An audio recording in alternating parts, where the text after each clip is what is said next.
আসসালামু আলাইকুম। আপনাদের সাথে একটা জিনিস শেয়ার করি। দেখুন, এখানে দেখতে পাচ্ছেন যে তুলসী পাতার গাছ। তো কিছুদিন আগে আমি আর কি আমার বাচ্চা অসুস্থ, আমার হাজব্যান্ডকে বলছিলাম যে কিছু তুলসীর পাতা আনতে। তো উনি এরকম ছোট ছোট কয়েকটা ডাল ছিঁড়ে এনেছে, একদম ছোট ছোট, কিন্তু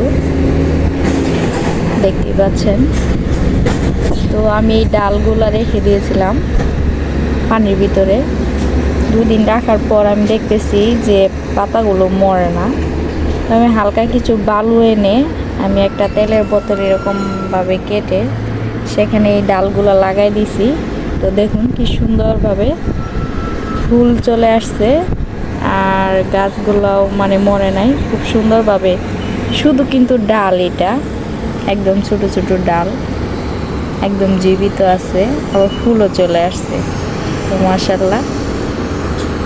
আর দেখুন, এখানে আমি যে রান্নার কাজে পেঁয়াজটা ব্যবহার করি, তো পেঁয়াজটা আমি দেখি ছোটো ছোটো কিছু ফুল আসছে।